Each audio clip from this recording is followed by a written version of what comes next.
नमस्कार मंडळी. आज शूट आहे, पण आज 2 शूट आहेत. ते कसे तुम्हाला पुढे समजेलच. हे आहे आमचं सुंदर वांगणी आणि वांगणी स्टेशन. इथून मी पोहोचले टिटवाळ्याला, जिथे आज आपलं शूट होतं.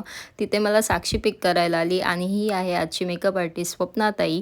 आणि मग त्याच्यानंतर आम्ही नाश्ता केला आणि मग नंतर नेल्सचे साईज दिले. नेल्ससाठी हे ताईचे खूप क्यूट असे स्टुडंट आहेत. खूप छान कोऑपरेट करतात माझ्यासोबत तरी. हा झाला आपला पहिला लूक रेडी. पटापट नेल्स लावले, शूट केलं. शूट केल्याच्यानंतर परत चेंज केलं आणि सगळ्यांच्या डब्यातलं थोडं-थोडं खाल्लं. हे आहेत आजचे फोटोग्राफर्स आणि हा आमचा सेकंड लूक होता. आणि शूट करायला आम्ही लोकेशन शोधत होतो खूपच चांगलं.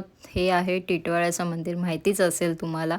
आणि मग त्याच्यानंतर आम्ही पोचलो ताईच्या गावात, जिथे खूप मस्त गणपती आणि गौरींच्या मूर्त्या होत्या. तिथे शूट केलं. तिथून आम्ही मग परत आज सेकंड शूट होतं माझं ज्वेलरी शूट, जे मी कंप्लीट केलं मस्तपैकी. आणि त्याच्यानंतर खूपच लेट झाला होता मला घरी जायला. 9:45 वाजले होते आणि मला वांगणीला जायचं होतं आणि तरीही मी व्हिडिओ काढत बसले होते. त्याच्यानंतर मला साक्षीने सोडलं स्टेशनला. तिथून मी ट्रेन पकडून डायरेक्ट घरी गेले आणि घरी मस्त जेवण बनवलेलं. मम्मीच्या हातचं जेवण म्हणजे स्वर्ग. आणि हा आमचा सिम्बा, जो मस्त खात होता आणि मला बघत बघत खात होता. आणि आज होती पिठोरी अमावस्या, म्हणून मम्मीने उंडे बनवले होते. तुमच्या इथे उकडीच्या मोदकांना काय बोलतात? नक्कीच कमेंट सेक्शनमध्ये सांगा.